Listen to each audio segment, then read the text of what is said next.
बिस्मिल्लाहिर्रहमानिर्रहीम। अस्सलाम वालेकुम। उम्मीद करती हूँ कि तमाम दोस्त अहबाब खैरियत से होंगे। जी तो प्यारे साथियों, आज हम आपकी खिदमत में जिस नए नावल के साथ हाजिर होने जा रहे हैं उसका नाम है रॉडेक्स। तो चलिए उस नावल की शुरुआत करते हैं। लेकिन नावल की शुरुआत करने से पहले मेरी तमाम साथियों से गुजारिश है कि हमारे चैनल ने वो इसको कर लीजिए सब्सक्राइब, ताकि हमारी आने वाली हर नई वीडियो का नोटिफिकेशन आपको मिलता रहे। तो चलिए नावल का आगाज़ करते हैं। इमरान अपने फ्लैट में बैठा एक रसाले के मुताले में मसरूफ़ था, जबकि सुलेमान शॉपिंग के सिलसिले में मार्केट गया हुआ था। चूँकि इन दिनों सीक्रेट सर्विस फारिग थी, इसलिए इमरान का ज़्यादा वक्त मुताला में ही गुजरता था। आज भी नाश्ते के बाद उसने ताज़ा अखबारात को सरसरी तौर पर देखा और फिर अलमारी में से साइंसी रिसाला उठाकर ले आया, जो उसने पढ़ने के लिए अलहदा अलमारी में रखा हुआ था। अभी उसे पढ़ते हुए कुछ ही वक्त गुजरा था कि कॉल बेल की आवाज़ सुनाई दी, लेकिन इमरान खामोश बैठा रहा। उसकी नज़रें रसाले पर ही जमी हुई थी। कॉल बेल की आवाज़ दोबारा सुनाई दी, लेकिन इमरान ने एक बार फिर सुनी अनसुनी कर दी। चंद लम्हों बाद कॉल बेल तीसरी बार बजी और इस बार तो मुसलसल बजती ही रही, तो इमरान बेएहतियात उछल पड़ा। अरे अरे, ये क्या कर रहे हो? आजकल तो ऐसी मुतरन्नम आवाज़ वाली कॉल बेल मिलती ही नहीं। अरे जल जाएगी, बंद करो इसे। इमरान ने यकलख रसाला एक तरफ फेंकते हुए चीख कर कहा, लेकिन कॉल बेल तवातर से बज रही थी। इमरान उठकर दौड़ता हुआ राहदारी से गुजरकर दरवाजे की तरफ बढ़ा। बंद करो, बंद करो, इमरान ने ऊंची आवाज़ में दूर से ही चीखते हुए कहा, और कॉल बेल बजना बंद हो गई। या अल्लाह तेरा शुक्र है, बच गई जलने से। या अल्लाह तू गरीबों का हामी और नासिर है, इमरान ने ऊंची आवाज़ में कहा, और उसके साथ ही वो दरवाजे से इस तरह वापस मुड़ा जैसे कॉल बेल बजना बंद होने का मतलब हो कि कॉल बेल बजाने वाला वापस जा चुका हो और अब दरवाज़ा खोलने की ज़रूरत ही नहीं रही। या अल्लाह, कैसे कैसे लोग तूने इस दुनिया में पैदा कर दिए हैं, जो ना किसी के आराम का ख्याल करते हैं, ना ही किसी के मुताले का। बस ताल बेल बजाने का शौक होता है इन्हें। इमरान ने वापस मुड़कर ऊंची आवाज़ में बड़बड़ाते हुए कहा, और फिर वो इसी तरह बड़बड़ाता हुआ वापस सीटिंग रूम में आया और इत्मीनान से कुर्सी पर बैठकर उसने दोबारा एक तरफ पड़ा हुआ रसाला उठाया। लेकिन दूसरे लम्हे काल बेल एक बार फिर बज उठी और इस बार भी मुसलसल बजने लगी। अरे अरे, फिर वही हरकत? क्या क्या मतलब? ये इस कदर जनूनी लोग भी होते हैं इस दुनिया में? अरे बंद करो, जल जाएगी। और ऐसी मुतरन्नम आवाज़ वाली काल बेल फिर नहीं मिलेगी। इमरान ने एक बार फिर रसाला एक तरफ फेंक कर बौखलाए हुए अंदाज में कहा, और एक बार फिर वो पहले की तरह चीखता चिल्लाता और काल बेल बंद करने का कहता हुआ दरवाजे की तरफ दौड़ा था। लेकिन इस बार काल बेल बजना बंद ना हुई, तो इमरान ने महसूस हुक हटाकर एक झटके से दरवाज़ा खोल दिया। उसका दरवाज़ा खोलने का अंदाज ऐसा था जैसे दरवाज़ा खुलते ही दोबारा काल बेल बजाने वाले की नाक पर पूरी कुव्वत से मुक्का दे मारेगा। लेकिन दरवाज़ा खुलते ही वो इस तरह 2 कदम पीछे हट गया जैसे उसे दरवाजे पर कोई भूत नज़र आ गया हो। दरवाजे पर जूलिया अकेली खड़ी थी। तुम आने वालों की इस तरह तौहीन करते हो कि दरवाज़ा ही नहीं खोलते? क्यों? जूलिया ने फाड़ खाने वाले लहजे में कहा। जाहिर है उसने काल बेल से हाथ उठा लिया था। अरे अरे, अब मुझे क्या मालूम था कि मौजूदा दौर में बहार इस तरह आती है कि ना शगुफे खिलते हैं, ना अतरे बैज हवा चलती है, ना बादल उमड़ते हैं, बल्कि काल बेल बजाकर आती है बहार। इमरान ने आंखें टपटपाते हुए कहा, अब अंदर चलो, क्या बाकी सारी उम्र यहीं खड़े रहने का इरादा है? जूलिया ने इस बार नरम लहजे में कहा। जाहिर है इमरान के इस बेसाहता फिक्रे के बाद उसका उसका गुस्सा तो गायब होना ही था। यानी बहार अंदर भी आएगी इस फ्लैट में? ओ वाकई आज का दिन तो मेरी ज़िंदगी का सबसे सुनहरा दिन है कि बहार सिर्फ दरवाजे तक ही नहीं आई बल्कि अंदर भी आ रही है। अरे वाह, वो क्या कहते हैं कि आज ही घर में बोरिया ना हुआ। मेरा मतलब है कि वो चाय खाने का सामान आज तो कुछ भी नहीं है। बहरहाल आओ आओ, बहार को तो कोई रोक ही नहीं सकता। इमरान ने एक तरफ हटते हुए कहा, ये गरीबी और मुफलिसी का रोना तो शायद तुम्हारी घुटी में पड़ा हुआ है। हर वक्त एक ही रट, एक ही बात। क्या तुम बहुत बोर नहीं होते इन बातों से? जूलिया ने मुंह बनाते हुए कहा, और उसके साथ ही वो अंदर दाखिल हुई तो इमरान ने दरवाज़ा बंद करके महसूस कुंडी लगा दी जैसे सुलेमान बाहर से भी खोल सकता था। और फिर जूलिया के पीछे चलता हुआ वो ड्राइंग रूम की तरफ बढ़ गया।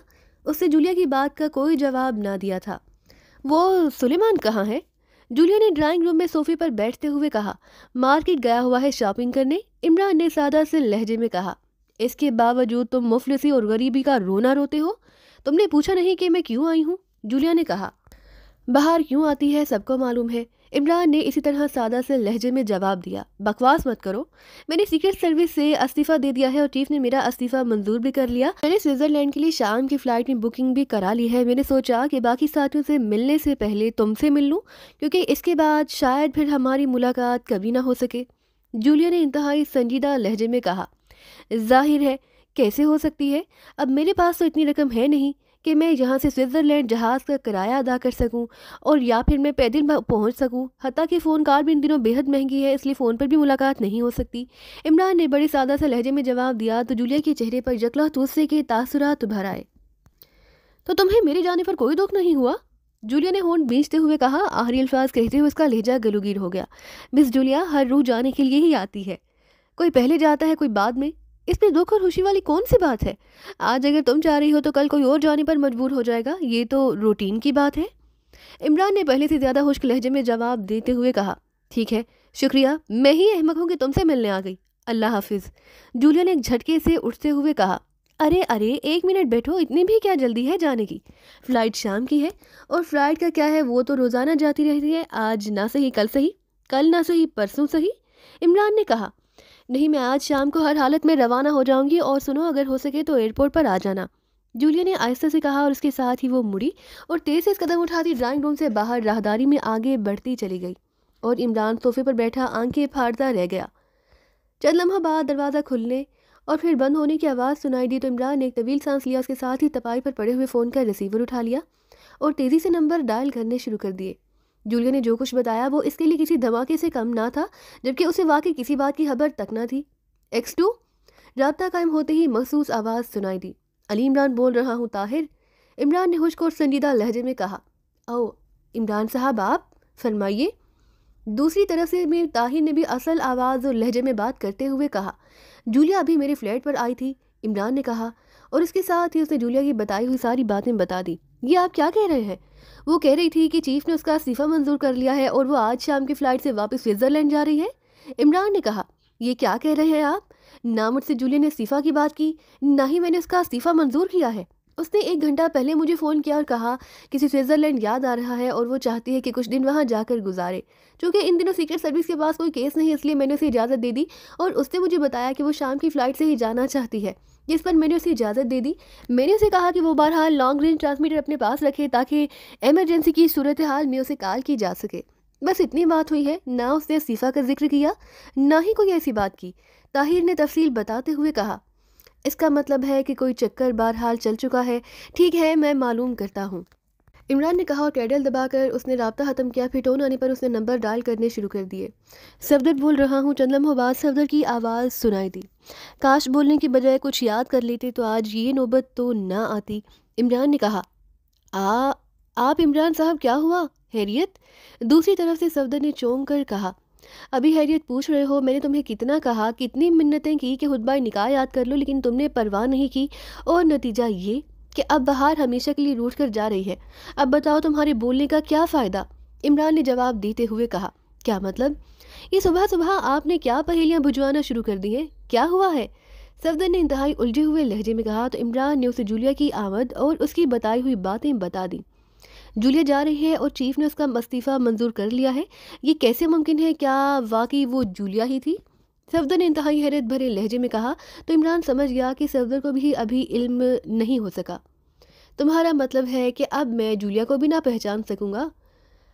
मैंने तुम्हारे चीफ को फ़ोन किया, मेरा इरादा तो था कि उसको खरी खरी सुनाऊं जिसने जालिम समाज का किरदार अदा किया, लेकिन उसने ये कहकर मेरे सारे गुस्से पर झाग डाल दी कि जूलिया सिर्फ चंद रोज़ के लिए छुट्टी पर जा रही है और बस। जबकि जूलिया ने मुझे खुद बताया कि वो हमेशा के लिए जा रही है। अब तुम बताओ कि मेरे पास तो पैसे भी नहीं कि मैं स्विट्ज़रलैंड चला जाऊं। इमरान ने कहा। इमरान साहब, अजीब चक्कर चल गया है, मुझे तो वाकई इल्म ही नहीं। बहरहाल मैं मालूम करता हूँ और फिर आपको फ़ोन करूँगा। दूसरी तरफ से सफदर ने कहा और उसके साथ ही उसने राब्ता ख़त्म कर दिया तो इमरान ने रिसीवर रखा और उसके ड्राइंग रूम से निकलकर वो दोबारा सीटिंग रूम में आ गया। उसे मालूम था कि अब सफदर सब कुछ मालूम कर लेगा। वैसे ब्लैक ज़ीरो से बात होने के बाद वो समझ गया कि जूलिया ने सिर्फ उसका रद्द अमल देखने के लिए इस्तीफ़ा और हमेशा के लिए जाने की बात की होगी। उसने रसाला उठाया और दोबारा पढ़ना शुरू कर दिया। फिर न जाने कितनी देर गुजरी थी कि पास पड़े हुए फ़ोन की घंटी बज उठी। ड्राइंग रूम और सिटिंग रूम दोनों में फ़ोन सेट मौजूद थे। Ali Imran, MSc DSc action बोल रहा हूँ। इमरान ने रिसीवर उठाकर रसाले से नज़रें हटाए बगैर कहा। सफदर बोल रहा हूँ इमरान साहब। जूलिया वाकई हमेशा के लिए जा रही है, उसका वापसी का कोई इरादा नहीं। दूसरी तरफ से सफदर ने कहा। अच्छा, अल्लाह ताला उसकी मगफिरत करे और पसमंदगान को सब्र जमील अता फरमाए। इमरान ने बड़े इत्मीनान भरे लहजे में जवाब दिया। इमरान साहब, इस कदर कठोर ना बनिए, मैं जूलिया के फ्लैट से ही बोल रहा हूँ। जूलिया किचन में गई है, इसलिए उसने ये फ़िक्रा नहीं सुना। बहरहाल मैंने जो कुछ मालूम किया उसके मुताबिक जूलिया की मुलाकात आपकी अम्मा बी से कल रात हुई है। सफदर ने कहा तो इमरान बे एहतियात चौंक पड़ा। अम्मा बी से मुलाकात? कहाँ, किस तरह? इमरान ने चौंक कर कहा। उसे वाकई सफदर की बात सुनकर बेहद हैरत हुई थी। जूलिया के साथ वाले फ्लैट में एक खातून रहती है जिनका कोई रिश्तेदार भाई ऑफिसर्स कॉलोनी में रहता है। उनके यहाँ कोई फंक्शन था और ये खातून अपने साथ जूलिया को भी ले गई। वहाँ आपकी अम्मा भी आई हुई थी। वहाँ ना जाने क्या बातें हुई कि आपकी अम्मा भी ने गैर मुल्की औरतों के बारे में ऐसे कमेंट्स दिए कि जूलिया के लिए वहाँ रहना दो भर हो गया और जूलिया वापस आ गई। फिर सुबह से उसने स्विट्ज़रलैंड वापस जाने की ठान ली। उसे मालूम था कि चीफ उसे इजाज़त नहीं देगा, इसलिए उसने छुट्टी की बात की, लेकिन उसका इरादा कतन वापस आने का नहीं। सफदर ने तफसील बताते हुए कहा। लेकिन अम्मा भी ने उसे ये नहीं बताया कि वो इस मुल्क से ही चली जाए। उसकी पहले भी कई बार अम्मा भी से मुलाकात हो चुकी है और वो अम्मा भी के ख्यालात से अच्छी तरह वाकिफ़ है। फिर नई क्या बात हो गई? इमरान ने हैरत भरे लहजे में कहा। बहरहाल कोई ना कोई ऐसी बात हुई है। आप प्लीज़ यहाँ आ जाइए। जूलिया को इस तरह नहीं जाना चाहिए, सफदर ने कहा। सॉरी सफदर, जो मेरी अम्मा भी की वजह से जा रही है उसे जाना ही चाहिए। उसने अम्मा भी की बातों का बुरा बनाया है तो मैं उसकी मिन्नतें कैसे कर सकता हूँ। सॉरी, इमरान ने कहा और रिसीवर रख दिया। उसके चेहरे पर तकद्दुर के तासुरात उभर आए, लेकिन थोड़ी देर बाद की फ़ोन घंटी बज उठी तो इमरान ने हाथ बढ़ाकर रिसीवर उठा लिया। यस, अली इमरान बोल रहा हूँ, इमरान ने संजीदा लहजे में कहा। इमरान साहब, मैं ताहिर बोल रहा हूँ। पूरी टीम जूलिया के साथ स्विट्ज़रलैंड जाना चाहती है छुट्टियाँ गुजारने। दूसरी तरफ से ब्लैक ज़ीरो की परेशान सी आवाज़ सुनाई दी। तो जाने दो, इसमें परेशान होने की क्या बात है, और अगर सब मुस्तकिल तौर पर जाना चाहते हैं तब भी कोई फ़र्क नहीं पड़ता। इमरान ने पहले से ज़्यादा खुश्क लहजे में कहा और रिसीवर रख दिया। जब से सफदर ने उसे बताया था कि जूलिया अम्मा भी की कमेंट सुनकर जा रही है, उसके जहन पर तकद्दुर सा छा गया था। चंद लम्हा बाद दरवाज़ा खुलने की आवाज़ सुनाई दी तो इमरान समझ गया कि सुलेमान आया है। सुलेमान? इमरान ने खुश्क लहजे में कहा। जी साहब, सुलेमान ने दरवाजे पर रुकते हुए मोदबाना लहजे में कहा, क्योंकि वो इमरान के मूड को अच्छी तरह पहचानता था। ये फ़ोन जहाँ से उठाकर ले जाओ और टीम में से किसी का भी फ़ोन आए तो उसे कह देना कि मैंने उनसे कोई बात नहीं करनी, इमरान ने इंतहाई खुश्क लहजे में कहा। अच्छा साहब, सुलेमान ने कहा और आगे बढ़ गया। उसके दोनों हाथ में चूंकि शॉपिंग बैग से, इसलिए इमरान समझ गया कि वो शॉपिंग बैग्स किचन में रखने गया है। थोड़ी देर बाद सुलेमान वापस आया तो उसके हाथ में चाय की एक प्याली थी। ये लीजिए, सुलेमान ने प्याली उसके सामने मेज़ पर रखते हुए कहा। शुक्रिया, अब फ़ोन उठाकर ले जाओ और जैसे मैंने कहा है वैसे ही करना, इमरान ने बदस्तूर खुश्क लहजे में कहा। साहब, एक बात कहूँ, अगर आप बुरा ना मनाएं, सुलेमान ने आहिस्ता से कहा तो इमरान उसका लहजा और अंदाज सुनकर बेएहतियात चौंक पड़ा। क्या बात है? इमरान ने रिसाले पर से नज़रें हटाते हुए कहा। साहब, किताबों और रिसालों से ज़्यादा इंसान अहम होते हैं, सुलेमान ने कहा और फ़ोन पीस उठाकर उसने उसकी तार सर्किट से अलहदा की। फिर फ़ोन पीस और तार उठाकर वो दरवाजे की तरफ मुड़ गया। इधर आओ, इमरान ने कहा। जी साहब, सुलेमान ने मुड़ते हुए कहा। ये किताबें और रिसाले इंसानों के जज्बात मजरूह नहीं करते, जबकि इंसान दूसरों के जज्बात मजरूह कर देते हैं, इमरान ने कहा। यही तो ज़िंदगी की निशानी होती है साहब, सुलेमान ने कहा और तेज़ी से मुड़कर कमरे से बाहर चला गया तो इमरान ने बेएहतियात एक तवील सांस लिया। उसके चेहरे पर छाए हुए तकद्दुर के तासुरात दूर हो चुके थे। उसने रिसाला बंद किया और उठकर उसे अलमारी में रखा। फिर वापस कुर्सी पर बैठकर उसने चाय की प्याली उठाई और आहिस्ता आहिस्ता चाय पीने में मसरूफ़ हो गया। अब वो सोच रहा था कि वाकई यही ज़िंदगी की निशानी होती है, इसलिए उसे जूलिया के फ्लैट जाना चाहिए, क्योंकि ब्लैक ज़ीरो ने सारी टीम की बात की थी। जाहिर है कि सारी सीक्रेट सर्विस जूलिया के फ्लैट में इकट्ठी हो चुकी होगी। आमिर एक खूबसूरत नौजवान था। वो आला तालीम याफ्ता भी था और वजारत दिफा में एक आला ओहदे पर फायज था। अभी उसकी शादी नहीं हुई थी, इसलिए शाम और रात का वक्त वो बाकायदगी से क्लबों और होटलों में गुजारने का आदी था। इस वक्त भी वो दारुल हुकूमत के सबसे मशहूर क्लब फाइन नाइट के हाल में एक मेज़ पर अकेला बैठा था। उसके जिस्म पर कीमती कपड़े का सूट था और उसके सामने मशरूब का ग्लास मौजूद था। वो चुस्कियाँ लेकर ये खुशजायका मशरूब पीने में मसरूफ़ था। उसकी नज़रें पूरे हाल का इस अंदाज में जायज़ा ले रही थी जैसे वो आज रात के लिए किसी खूबसूरत पार्टनर को तलाश कर रहा हो। हाल में खूबसूरत और नौजवान औरतों की कोई कमी ना थी और सब अपने लिबास और रख रखाव से आला ख़ानदानों से मुतालिक नज़र आती थी। आमिर का किरदार गलत नहीं था, लेकिन वो नौजवान औरतों से कंपनी करने और उनसे बातें करने को बुरा नहीं समझता था। अभी वो बैठा यही सोच रहा था कि किससे जाकर कंपनी की बात करे कि अचानक एक वेट्रेस तेज़ी से उसके करीब आ गई। जनाब, आपकी फ़ोन कॉल है फ़ोन रूम में, वेट्रेस ने करीब आकर कहा। इमरान चूँकि अक्सर यहाँ आता रहता था, इसलिए यहाँ का अमला उससे बखूबी वाकिफ़ था। मेरी फ़ोन कॉल और यहाँ? अच्छा, मैं देखता हूँ, आमिर ने हैरत भरे लहजे में कहा और उठकर तेज़ी से काउंटर की तरफ बढ़ गया। जिसकी साइड में फ़ोन रूम था। फ़ोन रूम का दरवाज़ा खुला हुआ था और अंदर दाखिल हुआ और उसने रिसीवर उठाकर कान से लगा लिया। यस, आमिर बोल रहा हूँ, आमिर ने कहा। जोसेफिन बोल रही हूँ डियर। दूसरी तरफ से एक मुतरन्नम सी निशानी आवाज़ सुनाई दी तो आमिर बेएहतियात चौंक पड़ा। उसके चेहरे पर हैरत के तासुरात उभर आए क्योंकि उसके जहन में जोसेफिन नाम की कोई गैर लड़की मौजूद न थी, जबकि बोलने वाली का नाम और लहजा बता रहा था कि वो गैर मुल्की है। कौन जोसेफिन? आमिर ने बेएहतियात कहा तो दूसरी तरफ से मुतरन्नम निस्वानी हंसती आवाज़ सुनाई दी। इसका मतलब है कि मुझे खुद आना पड़ेगा। ठीक है, मैं आ रही हूँ क्लब में ताकि तुमसे तफसीली तारुफ हो सके, दूसरी तरफ से कहा गया और उसके साथ ही राब्ता ख़त्म हो गया तो आमिर ने बेएहतियात एक तवील सांस लेते हुए रिसीवर रख दिया। कौन हो सकती है जोसेफिन? और मुझे कैसे जानती है? क्यों फ़ोन किया होगा उसने? आमिर ने बड़बड़ाते हुए कहा। फिर फ़ोन रूम से निकलकर वो वापस अपनी मेज़ की तरफ बढ़ गया। उसका जहन इस जोसेफिन के बारे में ही सोच रहा था। उसने याददाश्त पर बड़ा जोर दिया लेकिन वाकई उसे ऐसी कोई गैर मुल्की लड़की याद ना आई जिसका नाम जोसेफिन था। हेलो आमिर, मेरा नाम जोसेफिन है। अचानक वही निशानी आवाज़ आमिर को सुनाई दी और आमिर जो अपने ही ख्यालों में गुम था उसे चौंक कर सर उठाया। दूसरे लम्हे वो बेएहतियात उठकर खड़ा हो गया क्योंकि मेज़ के करीब एक इंतहाई खूबसूरत और नौजवान लड़की, गैर मुल्की लड़की मौजूद थी। कौमियत के लिहाज से वो ग्रेटलैंड की बाशिंदा दिखाई दे रही थी और उसने इंतहाई शोह रंग का स्कर्ट पहना हुआ था। ओ, तो आप हैं जोसेफिन। मेरा नाम आमिर है, लेकिन आप मुझे कैसे जानती हैं? आपने कैसे यहाँ फ़ोन किया? आमिर ने बेक वक्त कई सवाल कर दिए। यहाँ नहीं, स्पेशल रूम में चलकर बैठते हैं, वहाँ इत्मीनान से बातें होंगी, जोसेफिन ने मुस्कुराते हुए कहा और आगे बढ़ गई तो आमिर बेएहतियात उसके पीछे चल पड़ा। उसे यूं महसूस हुआ जैसे जोसेफिन के अंदर कोई ऐसी पुरस्रार कशिश है कि वो लाशवरी तौर पर उसकी बात मानने पर मजबूर है। थोड़ी देर बाद वो दोनों एक साइड में बने हुए स्पेशल रूम में मौजूद थे। जोसेफिन ने स्पेशल रूम का दरवाज़ा बंद करके स्विच पैनल पर एक बटन प्रेस किया और आमिर जानता था कि बाहर सुरह बल्ब जल उठा होगा और अब ये कमरा हर किस्म की मुदाखलत से महफूज हो गया है।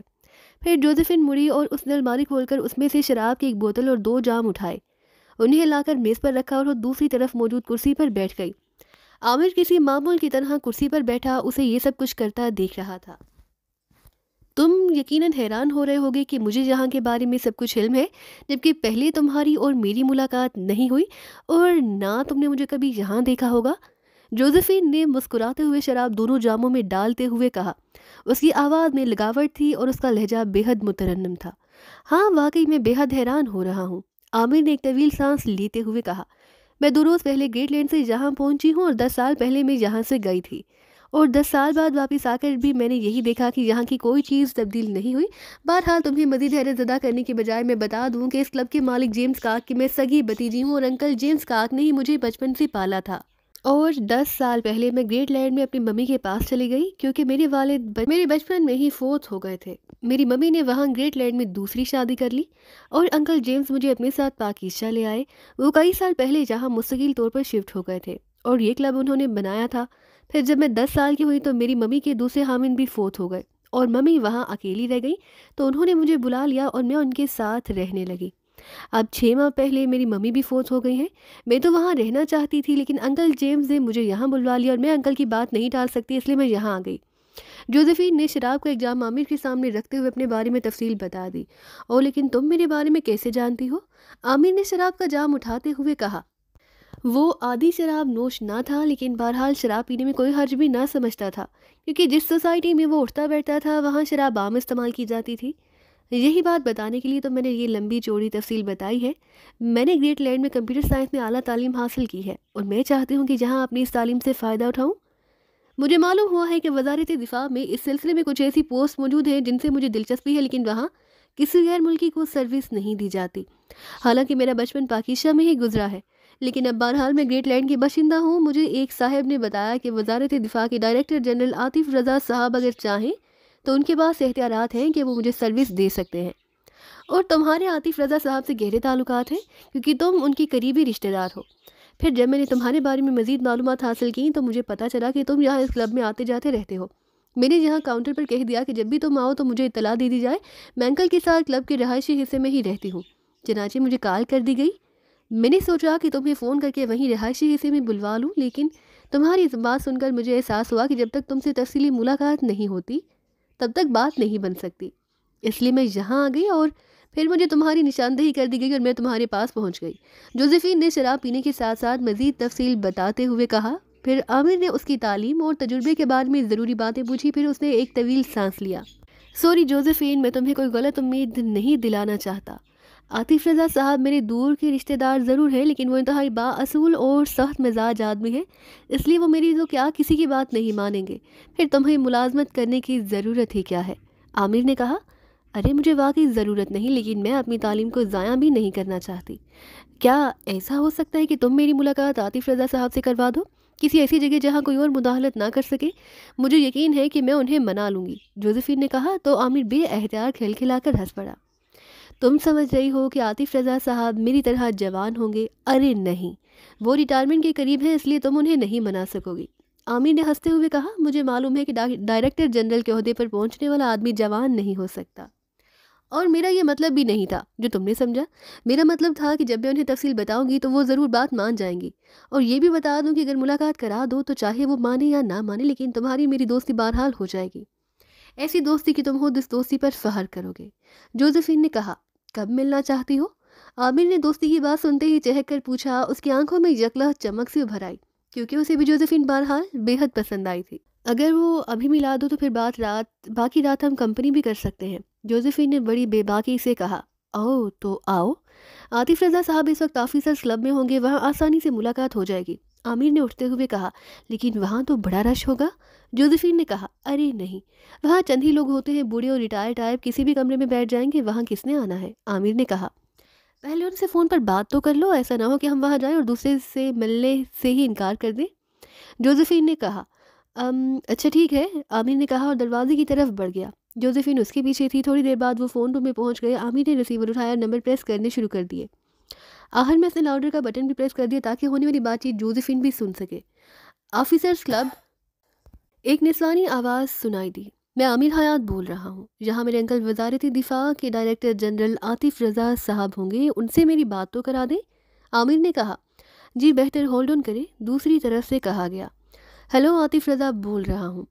अंकल, मैं आमिर हयात बोल रहा हूँ, आपसे एक इंतहाई ज़रूरी काम है। एक खातून दोस्त मेरे साथ है, अगर आप चंद मिनट दे दें तो हम हाजिर हो जाएं, आमिर ने कहा।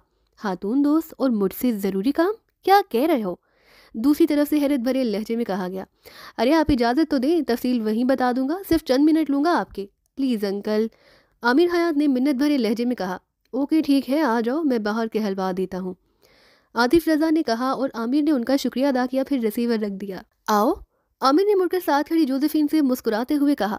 हाँ चलो, अब मैं मुतमईन हूँ, जोसेफिन ने भी मुस्कुराते हुए कहा। फिर थोड़ी देर बाद वो दोनों आमिर की कार में सवार इस क्लब से निकलकर ऑफिसर्स क्लब की तरफ बढ़े चले जा रहे थे। थोड़ी देर बाद वो ऑफिसर्स क्लब पहुंच गए और दरबान ने उन्हें न सिर्फ अंदर जाने की इजाज़त दे दी, बल्कि उन्हें ये भी बता दिया कि आतिफ रज़ा साहब उनका स्पेशल रूम नंबर 8 में इंतज़ार कर रहे हैं। हैरत है कि वो स्पेशल रूम में हमारा इंतज़ार कर रहे हैं, आमिर ने अंदर दाखिल होते हुए कहा। तुमने बात ही इस पर इस अंदाज में की है कि उन्हें स्पेशल रूम में पहुंचाना पड़ा, जोसेफिन ने हंसते हुए कहा। तो आमिर भी बेएहतियात हंस पड़ा। थोड़ी देर बाद वो दोनों स्पेशल रूम नंबर 8 के बंद दरवाजे के सामने मौजूद थे। आमिर ने दरवाजे पर दस्तक दी। कम इन। अंदर से वही भारी और बावकार से आवाज़ सुनाई दी। तो आमिर ने दरवाजे को धकेल कर खोला और अंदर दाखिल हो गया। उसके पीछे जोसेफिन भी अंदर दाखिल हुई। तो सामने कुर्सी पर बैठे हुए 1.5 उम्र लेकिन सेहतमंद आतिफ रज़ा बेएहतियात उठकर खड़े हो गए। उनके चेहरे और आंखों में हैरत के तासुरात नुमाया थे। शायद उन्हें हवा में भी ये तवक्का ना थी कि आमिर अपने साथ किसी गैर मुल्की लड़की को लेकर आएगा। ये जोसेफिन है अंकल, फाइन नाइट क्लब के मालिक की भतीजी, आमिर ने जल्दी से तारुफ कराते हुए कहा। बैठो, आतिफ रज़ा ने कदरे सख्त और सर्द लहजे में कहा। तो आमिर कुर्सी पर बैठ गया, जबकि जोसेफिन बैठने की बजाय तेजी से मुड़ी और बैरूनी दरवाजे की तरफ बढ़ गई। तुम जा क्यों रही हो? आमिर ने हैरत भरे लहजे में कहा, लेकिन जोसेफिन ने उसे कोई जवाब देने की बजाय दरवाजे के साथ लगे हुए स्विच बोर्ड पर मौजूद एक सुरख रंग का बटन प्रेस कर दिया। फिर दरवाजे के अंदर से चिट्ठनी भी लगा दी। कौन हो तुम और ये क्या कर रही हो? आतिफ रज़ा ने इंतहाई हैरत भरे लहजे में कहा। अभी बताती हूँ, जोसेफिन ने कहा। उसके साथ ही उसका हाथ उसे कांधे से लटकते हुए बैग की तरफ बढ़ गया। चंद लम्हा बाद उसका हाथ बैग से बाहर आया तो उसके हाथ में एक छोटा सा चिपटी नाल वाला स्याह रंग का पिस्टल मौजूद था। फिर उससे पहले कि आमिर और आतिफ रज़ा चौंकते, चटक की आवाज़ के साथ इस पिस्टल से नीले रंग की गैस की धार निकलकर बारी बारी उन दोनों के चेहरों पर पड़ी। तो आमिर का जहन इस तरह तारीख हो गया जैसे कमरे का शटर बंद होता है। फिर जिस तरह जहन तारीख हुआ उसी तरह उसके जहन में रोशनी फैली और आमिर ने लाशौरी तौर पर उठने की कोशिश की। लेकिन दूसरे लम्हे वो ये देखकर बेएहतियात चौंक पड़ा कि वो एक कुर्सी पर नायलॉन की बारीक सी रस्सी से बंधा हुआ बैठा था। उसने गर्दन घुमाई तो साथ वाली कुर्सी पर आतिफ रजा भी रस्सियों से बंधे बैठे थे, जबकि जोसेफिन हाथ में एक छोटी सी शीशी पकड़े खड़ी थी। उसने शीशी का दाना आतिफ रजा की नाक से लगाया हुआ था। फिर जोसेफिन ने शीशी हटाई, उसका ढक्कन बंद किया, फिर उसे बैग में डालकर वो मुड़ी। ये ये क्या है? ये क्या किया तुमने? क्या मतलब? आमिर ने इंतहाई हैरत भरे लहजे में कहा। खामोश बैठे रहो, अगर तुमने शोर मचाया तो गोली मार दूंगी, जोसेफिन ने यकलहत इंतहाई बदले हुए सर्द लहजे में कहा और सामने रखी हुई कुर्सी पर बैठ गई।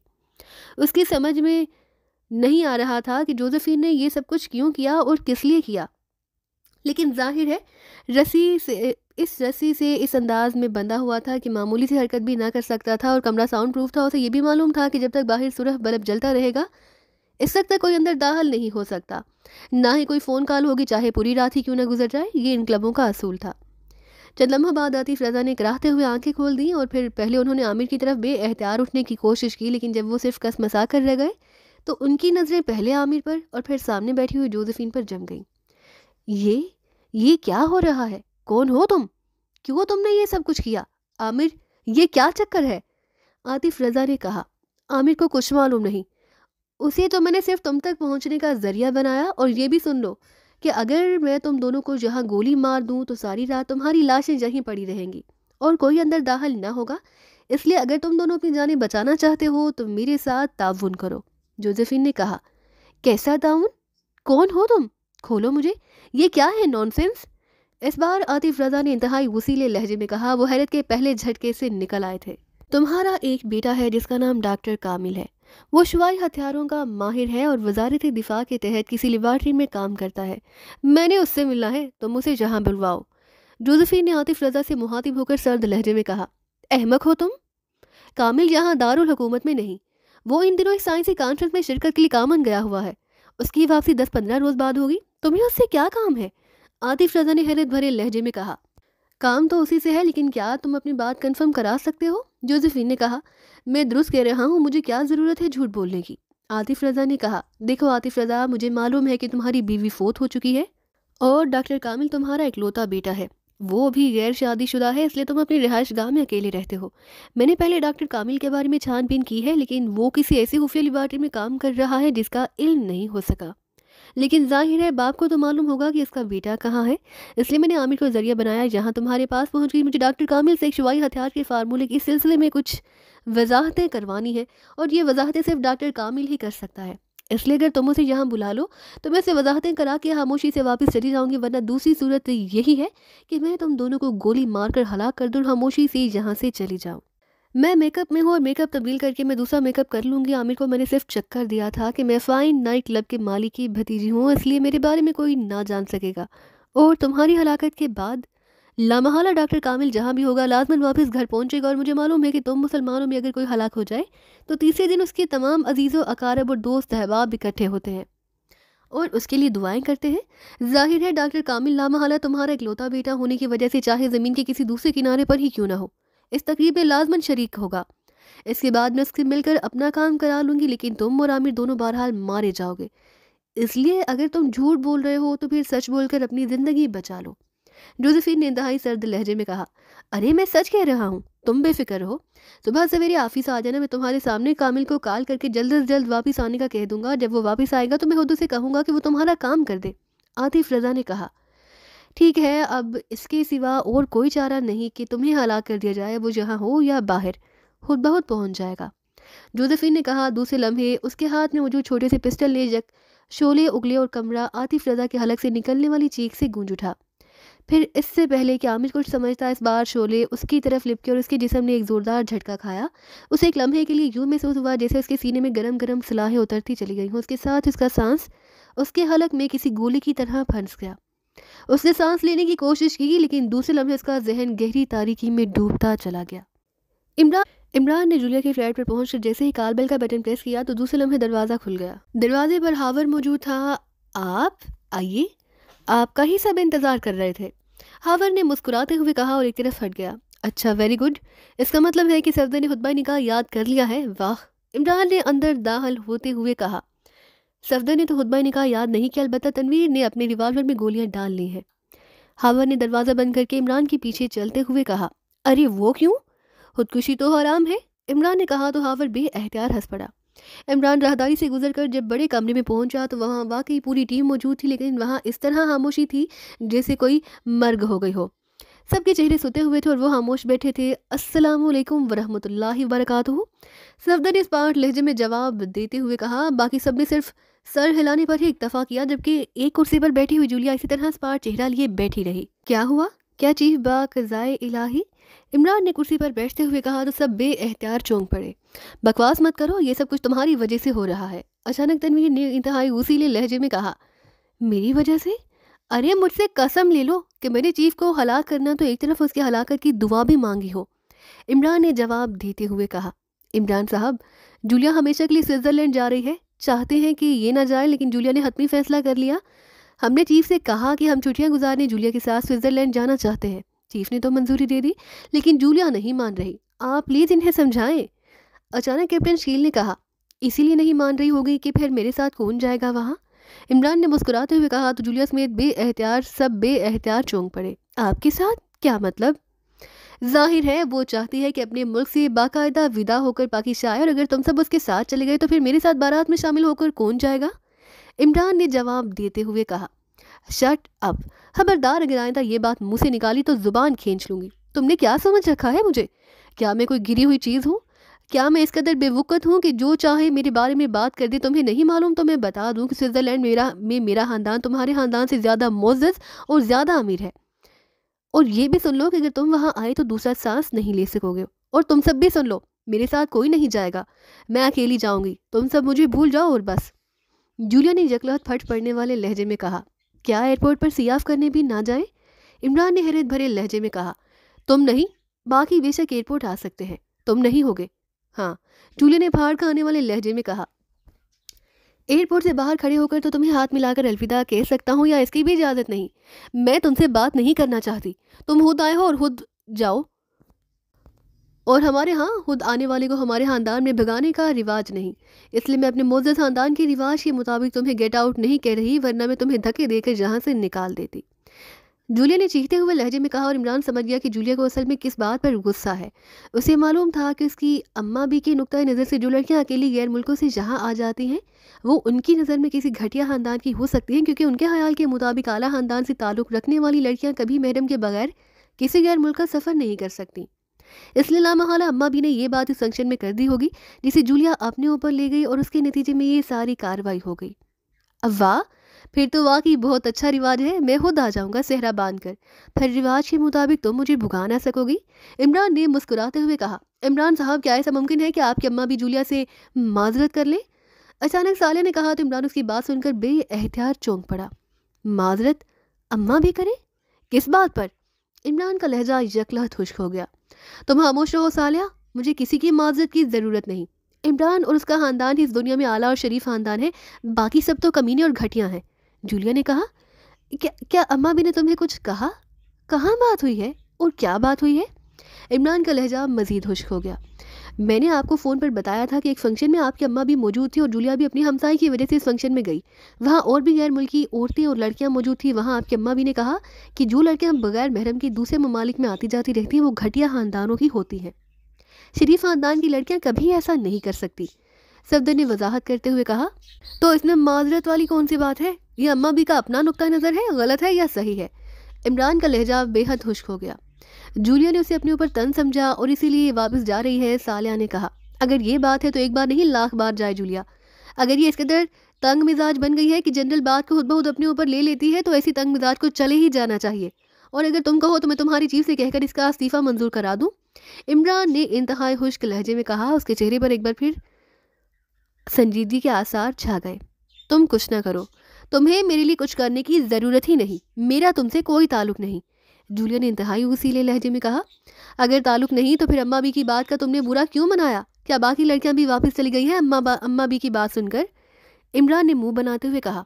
इमरान साहब प्लीज़, सफदर ने कहा। इमरान तो प्लीज़ है सफदर, लेकिन एक बात बता दूं कि अम्मा बी ने कोई गलत बात नहीं की और ना ही उन्होंने जूलिया को बराह रास्त निशाना बनाकर बात की होगी। वो जूलिया के ख़ानदान को जब जानती ही नहीं तो वो क्यों उस पर तंज करेंगी? लेकिन जूलिया ने जो रद्द-ए-अमल ज़ाहिर किया, इस रद्द-ए-अमल का मतलब है कि इमरान बात करते करते रुक गया तो जूलिया समेत सब बेएहतियात चौंक पड़े। क्या कहना चाहते हैं आप? सफदर ने हैरत भरे लहजे में कहा। इस रद्द-ए-अमल का मतलब है कि जूलिया का बड़ा गहरा ताल्लुक है। अगर अम्मा भी की बजाय वहाँ मौजूद कोई और खातून ये बात करती तो क्या जूलिया का फिर भी यही रद्द-ए-अमल होता? इमरान ने बात मुकम्मल करते हुए कहा और सब बेएहतियात मुस्कुरा दिए। मेरा कोई ताल्लुक नहीं, बस कोई ताल्लुक नहीं, मैं कह रही हूँ कि मेरा कोई ताल्लुक नहीं। यकला जूलिया ने तेज तेज लहजे में कहा। उसके साथ ही वो उठकर तेजी से बाथरूम की तरफ भागती चली गई। इमरान साहब, मेरा ख्याल है कि अब जूलिया स्टेज पर पहुंच चुकी है कि अब इस मामले को हमेशा के लिए ख़त्म हो जाना चाहिए। अचानक कैप्टन शकील ने कहा तो उसी बात सुनकर इमरान समेत सब बेएहतियात चौंक पड़े। क्या मतलब?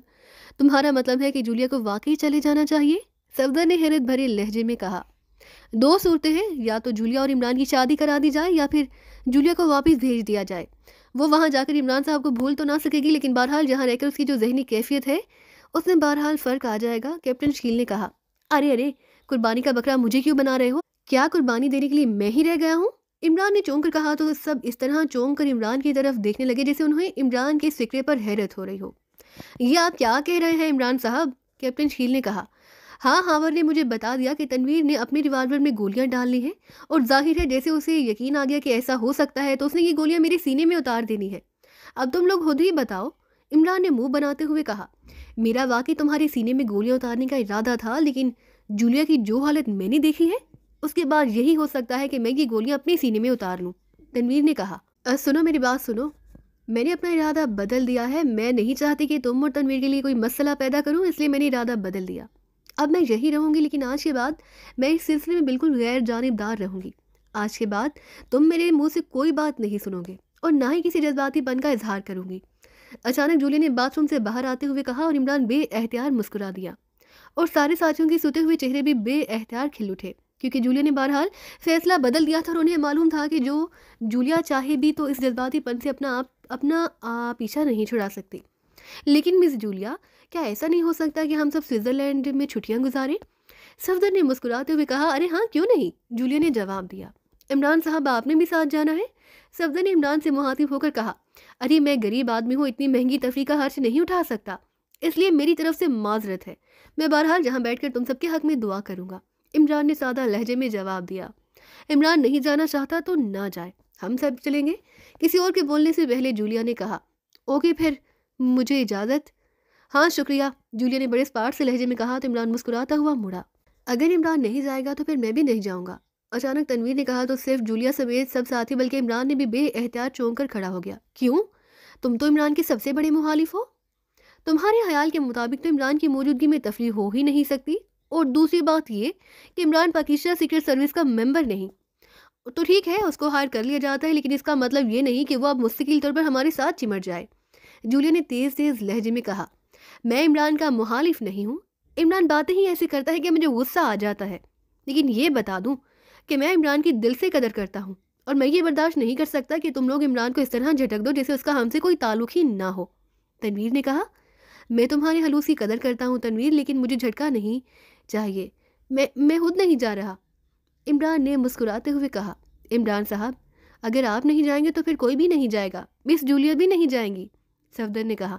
नहीं, मैं ज़रूर जाऊंगी, तुम लोग जाओ या ना जाओ, जूलिया ने मुंह बनाते हुए इंतहाई स्पार्ट लहजे में कहा। एक शर्त पर मैं तुम्हारे साथ जा सकता हूँ कि अम्मा भी मेरे साथ जाएंगी। मैं चाहता हूँ कि अम्मा भी को जूलिया के ख़ानदान से मिलवा दूँ, इस तरह उन्हें मालूम हो जाएगा कि जूलिया का ख़ानदान इंतहाई शरीफ, आला और मोअज़्ज़ज़ ख़ानदान है। इमरान ने जवाब दिया। इमरान साहब, आपकी अम्मा भी के साथ जाने के बाद वहाँ तफरीह कैसे हो सकेगी? सफदर ने कहा। इसकी ज़रूरत ही नहीं, और न ही मुझे अपने ख़ानदान की शराफत और इज़्ज़त किसी पर साबित करने की ज़रूरत है। और सुनो, अब मैं भी नहीं जाऊँगी क्योंकि मैं अपने ख़ानदान को तमाशा नहीं बनाना चाहती, जूलिया ने कहा। लो, फिर तो किस्सा ही ख़त्म हुआ, अब मुझे इजाज़त, इमरान ने मुस्कुराते हुए कहा। लेकिन इससे पहले कि मज़ीद कोई बात होती, फ़ोन की घंटी बज उठी और सब चौंक पड़े। जूलिया ने हाथ बढ़ाकर रिसीवर उठा लिया। जूलिया बोल रही हूँ, जूलिया ने कहा। X2?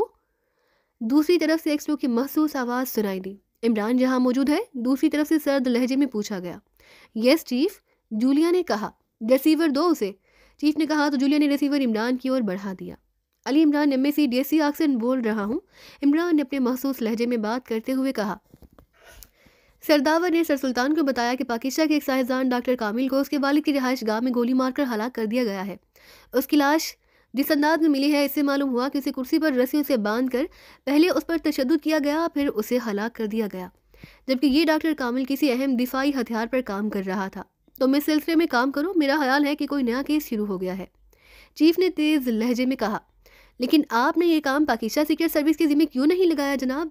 अगर मेरी तहकीकात के बावजूद केस ना शुरू हो सका तो मेरी सारी मेहनत ज़ाया चली जाएगी, जबकि आपकी सर्विस के लोग बहरहाल तनख्वाहें तो वसूल कर ही रहे हैं। इमरान ने अपने साथियों की तरफ कीन अखियों से देखते हुए मुस्कुराकर कहा, अरे वो सब छुट्टी पर हैं और जब तक केस शुरू ना हो जाए उन्हें असुलन काल नहीं किया जा सकता। तुम्हें बहरहाल उसका मुआवजा मिल जाएगा। दूसरी तरफ से कहा गया। लेकिन जूलिया ने जाने का फैसला बदल दिया है और उसके फैसला तब्दील करते ही सिवाय तनवीर के बाकी सब ने भी फैसला बदल दिया है। अलबत्ता अब मैं और तनवीर दोनों तफरी करने स्विट्जरलैंड जा रहे हैं जनाब, इसलिए मैं माजरत हुआ हूँ। तनवीर जैसे मुखलिस साथी के साथ तफरी करने से जो लुत्फ मुझे आएगा मैं उसको हकीर मुआवजे की खातिर नहीं छोड़ सकता। इमरान ने जवाब देते हुए कहा, जैसा मैंने कहा है वैसे करो समझे, वरना किसी कोड़े के ढेर पर पड़े नजर आओगे। एक्स2 ने इंतहाई सर्द लहजे में कहा। उसके साथ ही राब्ता खत्म हो गया। लो, ये अच्छी ज़बरदस्ती है, क्यों तनवीर? इमरान ने रिसीवर वापस जूलिया की तरफ बढ़ाते हुए तनवीर से मुहातिब होकर कहा, मैं क्यों तुम्हारे साथ जाऊंगा? मुझे किसी पागल कुत्ते ने काटा है? तनवीर ने मुंह बनाते हुए कहा, तुम्हारा मतलब है कि अगर तुम्हें पागल कुत्ता काट ले तो फिर तुम मेरे साथ चलने पर तैयार हो? आओ फिर शहर में किसी पागल कुत्ते को तलाश करें। इमरान ने कहा।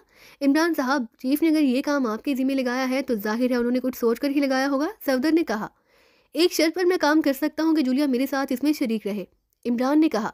शट अप, बकवास करने की ज़रूरत नहीं। चीफ का हुक्म होता तो मैं ज़रूर तुम्हारे साथ काम करती, लेकिन अब नहीं। जूलिया ने मुंह बनाते हुए कहा, तो दो मुझे वो फ़ोन, मैं तुम्हारे चीफ को साफ इनकार कर देता हूँ, मैं इसका पाबंद नहीं। इमरान ने मुंह बनाते हुए कहा, वो तुम्हें सजा देगा, वो ऐसे मामलात में इंतहाई सख्त है। जूलिया ने बेहद बेएहतियार परेशान होते हुए कहा और सब साथियों के चेहरों पर मुस्कुराहट से रेंग गई। तो क्या हुआ? कूड़े के ढेर पर पड़ा नजर आऊंगा तो आता रहूं, मेरा क्या बिगड़ता है? कुछ बिगड़ेगा तो कूड़े का ही बिगड़ेगा। इमरान ने जवाब दिया। ठीक है, मैं तुम्हारे साथ काम करने के लिए तैयार हूँ, तो तुम चीफ को इनकार मत करो। ये मैं बर्दाश्त नहीं कर सकती कि वो तुम्हें सजा दे, जूलिया ने बेएहतियार होकर कहा। उसके साथ ही वो तेजी से उठकर किचन की तरफ बढ़ गई। कुफर टूटा हुदा हुदा करके, इमरान ने मुस्कुराते हुए कहा तो सब साथी बेएहतियार हंस पड़े। दरवाज़ा खुलने की आवाज़ सुनकर कुर्सी पर बैठी हुई जोसेफिन बेएहतियार चौंक पड़ी। वो इस वक्त होटल शालीमार के कमरे में मौजूद थी। उसने यकीनन मेकअप कर रखा था। दरवाजे से एक यकीनी नौजवान अंदर दाखिल हो रहा था। आओ राजर, मैं तुम्हारा ही इंतज़ार कर रही थी, क्या रिपोर्ट है? जोसेफिन ने आने वाले नौजवान से मुहातिब होकर कहा, मादाम, जिस जगह ये लेबॉर्ट्री बताई गई है वहाँ कोई आबाद इमारत ही नहीं बल्कि एक टूटी फूटी खंडर नुमा इमारत है, और मैंने उसे अच्छी तरह चेक किया। उसके नीचे कोई तहखाना नहीं, ये कोई कदीम दौर की इमारत थी जो शायद मुरम्मत ना होने की वजह से खंडर बन गई है। मैंने वहाँ के एक चौकीदार से जब इस बारे में मालूम किया तो उसने बताया कि ये कोठी किसी आदमी की थी जो मुल्क से बाहर चला गया और फिर ये तवील अरसा से हाली रहने की वजह से टूट फूट गई होगी, और अब ये खंडर है, कोई आज तक यहाँ आया ही नहीं। राजन ने कुर्सी पर बैठते हुए मौजदाना लहजे में कहा, अरे ये कैसे हो सकता है? डॉक्टर कामिल ने जिस हालत में मुझे बताया था इस हालत में वो झूठ बोल ही नहीं सकता। तुमने तहखानों को किस तरह चेक किया? माना मैंने अपने साथ साथ आसगम ले गया, और आपको तो मालूम है कि आसगम रेत से कोई तहखाना नहीं छुप सकता। वहाँ वाकई कोई तहखाना मौजूद नहीं, राजन ने जवाब दिया। हो सकता है कि डॉक्टर ने नंबर गलत बताया हो, तुम्हें इर्द गिर्द की इमारतें भी चेक करनी चाहिए थी, जोसेफिन ने कहा। मादाम, मैंने पूरी कॉलोनी चेक की है, वो सब रिहायशी इमारतें हैं मादाम, आम लोग वहाँ रह रहे हैं, राजन ने जवाब दिया। हाँ, इसका मतलब है कि हम जहाँ से चले थे वहीं आकर खड़े हो गए हैं। वो डॉक्टर भी हलाक हो गया, अब क्या करें? जोसेफिन ने बड़बड़ाते हुए कहा। मादाम, मेरा ख्याल है कि उस डॉक्टर कामिल का ज़ाती सामान चेक किया जाए, हो सकता है कि उसने अपनी किसी ज़ाती डायरी में इस बारे में लिखा हो, रॉजर ने कहा। नहीं, वो कत्ल हुआ है और वो बहरहाल दिफाई साइंसदान था, इसलिए हो सकता है कि मिलिट्री इंटेलिजेंस उसके कातिलों का सुराग लगा रही हो, इसलिए अब उसके पीछे जाना अपने आप को निशाना बनाने वाली बात है। मुझे कुछ और सोचना होगा, जोसेफिन ने कहा। मादाम, आप चीफ से बात कर ले, हो सकता है कि चीफ के पास कोई और टिप मौजूद हो, रॉजर ने कहा। हाँ, तुम्हारी बात दुरुस्त है, अलमारी से स्टॉपर निकाल कर मुझे दो, जोसेफिन ने कहा। तो रॉजर उठा और एक अलमारी खोलकर उसने उसमें से एक बैग बाहर निकाला। फिर उस बैग में से उसने एक छोटा सा मुस्ततील आला निकालकर जोसेफिन की तरफ बढ़ा दिया। ये आला जोसेफिन ने फ़ोन पर लगाया था, वो इस तरह फ़ोन पीस से चिमट गया जैसे लोहा मकनातीस से चिमटता है। उसके साथ ही उसने रिसीवर उठाया और फिर फ़ोन पीस के निचले हिस्से में लगे हुए सफ़ेद रंग के बटन को प्रेस करके उसने फ़ोन को डायरेक्ट किया। आला लगने से अब फ़ोन महफूज हो चुका था। इस पर होने वाली कॉल के अल्फाज किसी सूरत भी ना रास्ते में सुने जा सकते थे, ना ही टेप हो सकते थे। यस, राब्ता कायम होते ही भारी सी आवाज़ सुनाई दी। जोसेफिन बोल रही हूँ चीफ पाकिस्तान से। जोसेफिन ने कहा। यस, क्या रिपोर्ट है? दूसरी तरफ से कहा गया। चीफ, आपको दी हुई टिप के मुताबिक मैंने डॉक्टर कामिल को घेर लिया, फिर इस पर तशद्दुद करके डॉक्टर असलम के बारे में मालूम किया तो उसने बताया कि डॉक्टर असलम ने खुफिया तौर पर प्राइवेट लेबॉरेटरी बना रखी है। उसने बताया कि ये लेबॉरेटरी एहसन कॉलोनी की कोठी नंबर 18 के नीचे तय खाने में है। डॉक्टर कामिल को हलाक कर दिया गया। फिर मैंने राजर को भेजा कि वो डॉक्टर असलम को बेहोश करके एक्रीमा पहुंचाने के इंतजाम करे, लेकिन अब राजर ने आकर रिपोर्ट दी कि एहसन कॉलोनी की तमाम कोठियां आम लोगों की रिहाइश गाहें हैं और जिस कोठी के बारे में बताया गया वो पुरानी और खंडर नुमा इमारत है और आसगम ने इसे चेक किया गया, उसके नीचे कोई तहखाना नहीं है। उसका मतलब है कि डॉक्टर कामिल को भी गलत बताया गया था, वरना जिस हालत में उसने बताया वो झूठ नहीं बोल सकता। लेकिन हमारे पास अब आगे बढ़ने का कोई क्लू नहीं, इसलिए मैंने आपको कॉल किया कि आप मजीद हमें हिदायत दें, जोसेफिन ने तफसील बताते हुए कहा। लेकिन डॉक्टर कामिल ने जहां क्रीमा में तो यही बताया था कि वो डॉक्टर असलम की मदद करता रहता है, तो जाहिर है वो उसकी मदद उस लेबॉरेटरी में ही जाकर करता होगा। फिर उसने गलत कैसे बता दिया? चीफ ने हैरत भरे लहजे में कहा। अब क्या कहा जा सकता है, वैसे भी वो हलाक हो चुका है और चूंकि वो दिफाई हथियार तैयार करने वाला साइंसदान था, इसलिए लाजमन उसकी हलाकत के सिलसिले में मिलिट्री इंटेलिजेंस काम कर रही होगी, इसलिए अब हम उसकी तरफ रजू ही नहीं कर सकते। वरना राजा ने तजवीज़ दी थी कि हम उसका ज़ाती सामान चेक करें, शायद उसी किसी ज़ाती डायरी में इस बारे में कोई तहरीर मिल जाए। जोसेफिन ने कहा। तुम किस नंबर से बात कर रही हो? चीफ ने कहा। होटल शालीमार के कमरा नंबर 222 से चीफ। जोसेफिन ने कहा। तुम ऐसा करो कि 20 घंटे बाद मुझे दोबारा कॉल करना, मैं इस दौरान मालूम करता हूँ। हमें बहरहाल मिशन मुकम्मल करना है। और चीफ ने कहा। उसके साथ ही रब्ता ख़त्म हो गया तो जोसेफिन ने रिसीवर रख दिया। चीफ कहाँ से मालूम करेगा मादाम? राजर ने हैरत भरे लहजे में कहा। चीफ के बड़े वसी जराए हैं, पहले भी तो उस डॉक्टर के बारे में उसने मालूम किया होगा किसी से। जोसेफिन ने कहा तो राजर ने असबात में सर हिला दिया। फिर 20 घंटे बाद जोसेफिन ने एक बार फिर रिसीवर उठाया और नंबर प्रेस करने शुरू कर दिए। यस, चीफ की आवाज़ सुनाई दी। जोसेफिन बोल रही हूँ चीफ। जोसेफिन ने इंतहाई मोदबाना लहजे में कहा। फ़ोन महफूज है? चीफ ने कहा। यस चीफ, स्टापर लगा हुआ है, जोसेफिन ने जवाब दिया। पाकिस्ता के दारुल हुकूमत में एक साइंसी सामान सप्लाई करने वाली बैनुल अक़वामी फर्म है जिसका नाम जोन्स कॉरपोरेशन है। उसका ऑफिस रेड स्क्वायर पर है और यही फर्म पाकिस्तान में जो प्राइवेट लेबॉरेटरियाँ उन्हें सप्लाई भी करती है। इसलिए डॉक्टर असलम की लेबॉरेटरी को भी साइंसी सामान यही फर्म सप्लाई करती होगी। लेकिन ये फर्म राजदारी के असूल की इंतहाई सख्ती से कायल है और पूरी दुनिया में इसकी राजदारी की साख है। इस सब में रिकॉर्ड कीपर ग्रेट लैंड की एक लड़की रोजेन है। उसी वहाँ पाकिस्तान में काम करते कई साल हो गए हैं। इस रोजेन की रिहाइश गाह ईडन प्लाजा के किसी फ्लैट में है। तुम मुझसे मिलो और पहले उसे दौलत की ऑफर करो। अगर वो किसी तरह भी ना माने तो फिर उससे तशद्दुद के जरिए डॉक्टर असलम की लेबॉरेटरी के बारे में तफसीलात उगलवाओ, लेकिन ख्याल रखना वहाँ की पुलिस और इंटेलिजेंस तुम तक ना पहुँच सके। चीफ ने तफसील बताते हुए कहा। यस चीफ, आप बेफिक्र रहें, पहले भी मैंने डॉक्टर कामिल के सिलसिले में इस अंदाज में काम किया कि कोई मुझ तक नहीं पहुँच सकता। जोसेफिन ने बड़े पुरएतमाद लहजे में जवाब देते हुए कहा। ओके, जल्द से जल्द मिशन मुकम्मल करो। दूसरी तरफ से कहा गया। उसके साथ ही राब्ता खत्म हो गया तो जोसेफिन ने एक तवील सांस लेते हुए क्रेडल दबाया। फिर हाथ उठाकर टोन आने पर उसने इंक्वायरी के नंबर प्रेस कर दिए। Enquiry please. राब्ता कायम होते ही एक निशानी आवाज़ सुनाई दी। रेड स्क्वायर पर जोन्स कॉरपोरेशन है, उसका नंबर दें। जोसेफिन ने कहा तो दूसरी तरफ से नंबर बता दिया गया। तो जोसेफिन ने एक बार फिर क्रेडल दबाया। फिर टोन आने पर उसे इंक्वायरी ऑपरेटर का बताया हुआ नंबर प्रेस कर दिया। कुछ देर तक घंटी बजती रही, फिर रिसीवर उठा लिया गया। जी साहब, एक भारी और उखड़ सी मर्दाना आवाज़ सुनाई दी। जोन्स कॉरपोरेशन का ऑफिस है ये? जोसेफिन ने पूछा। आज दफ्तर बंद है जी, आज सरकारी तातील है। दूसरी तरफ से इसी तरह उखड़े लहजे में कहा गया। उसके साथ ही राब्ता खत्म हो गया। सरकारी तातील? लेकिन आज तो संडे नहीं। फिर? जोसेफिन ने हैरान होते हुए कहा। यहाँ बहुत सी वजूहात पर अक्सर सरकारी तातीलात होती रहती हैं, राजा ने जवाब दिया। तो जोसेफिन ने एक बार फिर क्रेडल दबाया। फिर टोन आने पर इंक्वायरी का नंबर प्रेस कर दिया। Eden plaza? राब्ता कायम होते एक निशानी आवाज़ सुनाई दी। ईडन प्लाजा में मिस रोजिन रहती हैं, वो जोन्स कॉरपोरेशन में काम करते हैं। उनका फ्लैट नंबर और फ़ोन नंबर बता दें। जोसेफिन ने कहा। हमें फ़ोन नंबर और फ्लैट नंबर बताने की इजाज़त नहीं, आपकी बात उनसे करा सकती हूँ। दूसरी तरफ से कहा गया। ठीक है, बात करा दो। जोसेफिन ने मुंह बनाते हुए कहा। हेलो, रोजिन बोल रही हूँ। चंद लम्हों बाद एक निशानी आवाज़ सुनाई दी। मिस रोजिन, मेरा नाम जोसेफिन है और मेरा ताल्लुक भी ग्रेट लैंड से है। मैं ग्रेट लैंड में कारोबारी फर्म डाजर एंड कंपनी में सेक्रेटरी हूँ और बिजनेस टूर पर यहाँ आई हूँ, जहाँ एक कारोबारी डील में कुछ मुश्किलात पेश आ रही हैं। मुझे एक साहब ने आपके बारे में बताया कि आप चूँकि तवील अरसा से यहाँ रह रही हैं और मेरी हम वतन भी है, किसी बैनुल अक़वामी कारोबारी इदारे से मुंसलिक है। उन्होंने मुझे ईडन प्लाजा के बारे में बताया। मैं आपसे मिलना चाहती हूँ। अगर आप मुझे कुछ वक्त दे दें तो मशकूर रहूँगी। जोसेफिन ने असल लहजे और ज़ुबान में गुफ्तगू करते हुए कहा, हालांकि वो इस वक्त यकीनन मेकअप में थी। किस किस्म का मसला? मिस जोसेफिन, और मैं आपकी क्या मदद कर सकती हूँ? रोजिन ने कहा। आप पर मैं बोझ नहीं बनना चाहती, सिर्फ आपसे कोई टिप लेना चाहती हूँ। आप मुझे वक्त देगी तो बताऊंगी। जोसेफिन ने कहा। आप कहाँ से बोल रही हैं? रोज़ेन ने पूछा। मैं होटल शेरटन में ठहरी हुई हूँ, जोसेफिन ने जवाब दिया। ठीक है, आप तशरीफ़ ले आएँ, मैं इस्तकबालिया पर कह देती हूँ, वो आपको आने देंगे। तीसरी मंजिल फ्लैट नंबर 303 दूसरी तरफ से कहा गया। ओके, शुक्रिया, जोसेफिन ने कहा और रिसीवर रख दिया। मैं आपके साथ चलूँ? रॉजर ने कहा। मसला यह है कि वहाँ इस्तकबालिया पर मुझे अपना नाम वगैरह लिखवाना होगा, ना जाने किस किस्म की तफसीलात दर्ज कराना होंगी। अगर बाद में रोज़िन की लाश मिली तो हमारी तलाश शुरू हो जाएगी, इसलिए मैं सोच रही हूँ कि क्या किया जाए। जोसेफिन ने कहा, आप मेकअप कर लें, आपका नाम भी कॉमन है, वापसी पर मेकअप तब्दील कर लेना, और होटल का नाम आप पहले ही गलत बता चुकी हैं। इस तरह किसी को क्या मालूम हो सकेगा, और ये पसमानदा मुल्क है। यहाँ की पुलिस भी जाहिर है तरक्की याफ्ता ममालिक की तरह काम नहीं करती।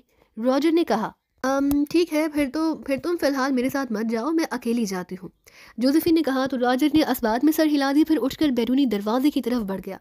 जबकि जोसेफिन उठी तो बाथरूम की तरफ बढ़ गई ताकि नया मेकअप कर सके। फिर तकरीबन निस्फ घंटे बाद वो टैक्सी में सवार ईडन प्लाजा की तरफ बड़ी चली जा रही थी। अब वो ग्रेट लैंड की बाशिंदा थी, लेकिन वो अपनी असल शक्ल की बजाय मेकअप में थी। उसने होटल के मेन गेट से जाने की बजाय फायर डोर से बाहर आने को तरजीह दी। फिर होटल से काफ़ी फासले पर पहुंचकर उसने टैक्सी इंगेज की, इसलिए वो पूरी तरह मुतमईन थी कि अब कोई उसे चेक ना कर सकेगा। थोड़ी देर बाद वो टैक्सी एक 8 मंजिला रिहायशी प्लाजा के सामने पहुंचकर रुक गई तो जोसेफिन ने मीटर देकर किराया अदा किया, फिर टैक्सी से नीचे उतर आई। टैक्सी जब आगे बढ़ गई तो वो एक तरफ बने हुए इस्तकबालिया की तरफ बढ़ गई। ये सिक्योरिटी टाइप प्लाजा था, यहाँ बगैर इजाज़त और कार्ड के किसी अजनबी को अंदर ना जाने दिया जाता था। इस्तकबालिया पर 4 लड़कियां मौजूद थी जो आने वालों को अटेंड कर रही थी। अलबत्ता एक लड़की साइड पर अलहदा फ़ोन के साथ बैठी फ़ोन कॉल्स को अटेंड कर रही थी। यस मिस, एक इस्तकबालिया लड़की ने जोसेफिन की तरफ मुतवज्जा होते हुए कहा। मेरा नाम जोसेफिन है और मुझे मिस रोजिन से मिलना है, मेरी उनसे फ़ोन पर बात हो चुकी है। जोसेफिन ने कहा। ओह यस मिस, उन्होंने आपके बारे में हिदायत दे दी है, फ्लैट नंबर तो मालूम होगा आपको। यस, उन्होंने मुझे बताया था, 303। जोसेफिन ने मुस्कुराते हुए कहा। ओके, ये लें कार्ड। लड़की ने कार्ड पर मोहर लगाकर उसे देते हुए कहा तो जोसेफिन ने उसका शुक्रिया अदा किया। फिर गेट पर मौजूद दरबार ने कार्ड उससे लेकर रख लिया और फिर फाटक खोल दिया। जोसेफिन अंदर दाखिल हुई। थोड़ी देर बाद वो लिफ्ट के जरिए तीसरी मंजिल पर पहुंच गई। उसने चेक कर लिया कि प्लाजा लग्जरी फ्लैट्स पर मुश्तमिल है और तमाम फ्लैट्स साउंड प्रूफ हैं। फ्लैट नंबर 303 के दरवाजे के साथ ही नेम प्लेट मौजूद थी जिसमें रोजिन का नाम का कार्ड मौजूद था। जोसेफिन ने कॉल बेल का बटन प्रेस कर दिया। कौन है बाहर? रोजिन की आवाज़ डोर फोन से सुनाई दी। जोसेफिन हूँ। अरे अच्छा, अंदर से कहा गया। फिर चंद लम्हों बाद दरवाज़ा खुला तो एक नौजवान लड़की दरवाजे पर खड़ी नजर आई। हेलो रोजिन, मैं जोसेफिन हूँ। हेलो, आओ अंदर आ जाओ, वेलकम, रोजिन ने एक तरफ होते हुए कहा। जोसेफिन अंदर दाखिल हो गई। रोजिन ने दरवाज़ा बंद किया, उसे लॉक किया और जोसेफिन को सिटिंग रूम के अंदाज से सजे हुए कमरे में ले आई। बैठो, रोजिन ने कहा और अलमारी में से शराब की बोतल और 2 जाम निकालकर सामने मेज पर रखे। फिर दोनों जामों में शराब डालकर उसने बोतल बंद करके उसे वापस अलमारी में रखा और वापस आकर उसने एक जाम उठाकर जोसेफिन के सामने रख दिया और दूसरा जाम उठाकर वो उसके सामने कुर्सी पर बैठ गई। कुछ देर तक उन दोनों के दरमियान रस्मी बातें होती रहीं। तुम्हारा मसला क्या है? अचानक रोज़न ने पूछा। जहाँ एक साइंसदान है डॉक्टर असलम, उसे यहाँ एक प्राइवेट और खुफिया लेबॉर्ट्री बनाई हुई है, मुझे उससे मिलना है, लेकिन यहाँ कोई भी उससे नहीं जानता, ना ही उस लेबॉर्ट्री के बारे में कोई जानता है। मुझे बताया गया कि तुम्हारी कॉरपोरेशन प्राइवेट लेबॉर्ट्रियों को साइंसी सामान सप्लाई करती है, इसलिए मुझे यकीन है कि तुम इस बारे में ज़रूर जानती होगी। जोसेफिन ने कहा। डॉक्टर असलम? हाँ, जानती तो हूँ क्योंकि मैं रिकॉर्ड सेक्शन में हूँ और मेरे पास ही तमाम लेबॉर्ट्रियों का रिकॉर्ड मौजूद रहता है। लेकिन I am so sorry Josephine, मैं तुम्हें इस बारे में कुछ नहीं बता सकती क्योंकि ये हमारी बैनुल-अक़वामी फ़र्म का असूल है। अलबत्ता तुम मुझे अपना पता बता दो, मैं डॉक्टर असलम से फ़ोन पर बात करके तुम्हारे बारे में बता दूंगी और तुम्हारा फ़ोन नंबर भी उसे दे दूंगी। अगर उसने बात करना चाही तो कर लेगा। रोज़िन ने कहा तो जोसेफिन के चेहरे पर बेएहतियात इत्मीनान भरी मुस्कुराहट रह गई क्योंकि रोज़िन ने बहरहाल एतराफ़ कर लिया था कि ना सिर्फ उसे डॉक्टर असलम के बारे में मालूम है बल्कि उससे बातचीत भी करती रहती है, लेकिन वो तो ना मुझे जानते हैं ना ही मेरा नाम। मैंने तो उससे एक साइंसी उलझन के बारे में बात करनी है। जोसेफिन ने कहा। साइंसी उलझन?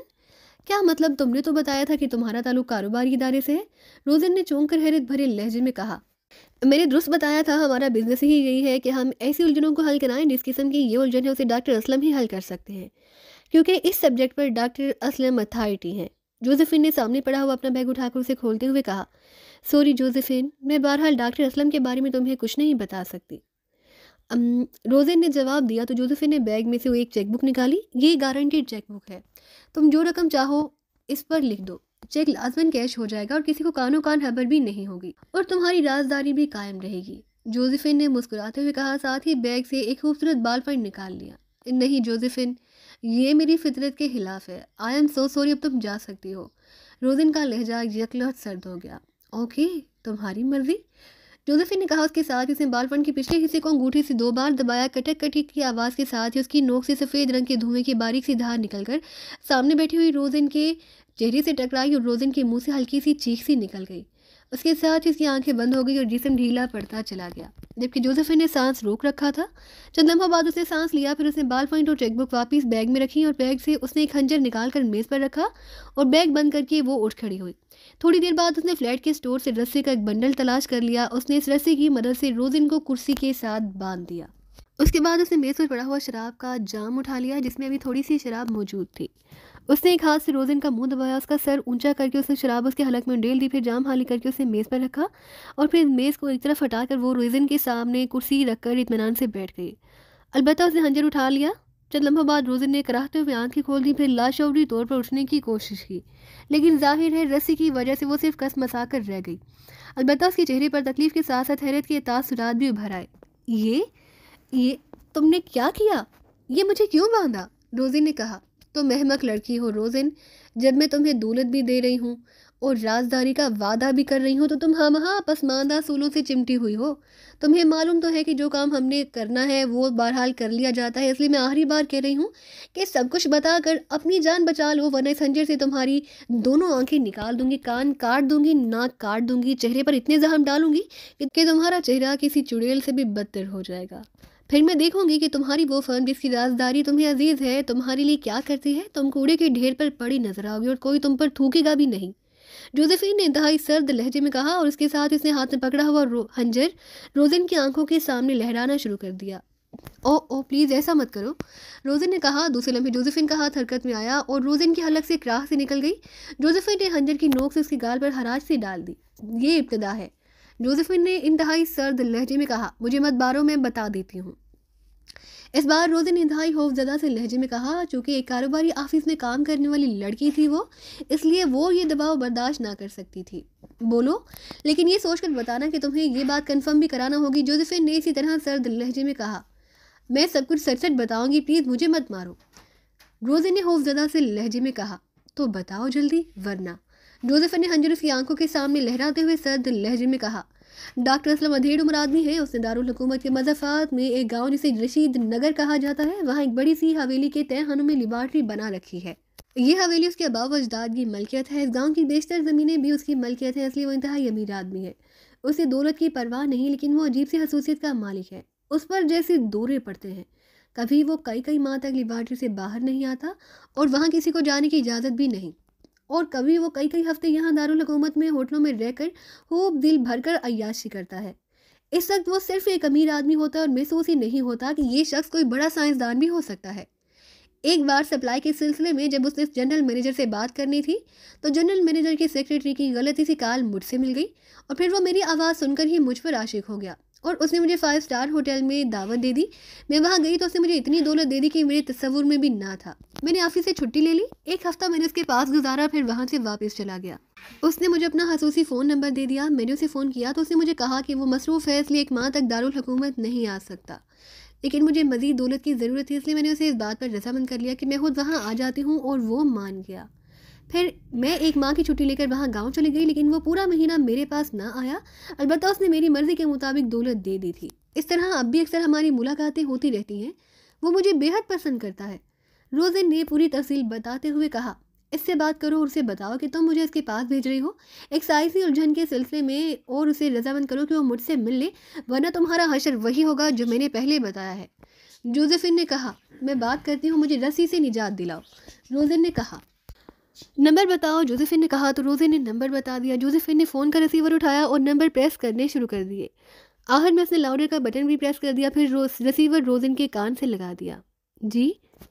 राब्ता कायम होते ही एक मर्दाना आवाज़ सुनाई दी। रोज़िन बोल रही हूँ, दारुल हुकूमत से डॉक्टर साहब से बात कराओ, रोज़िन ने कहा।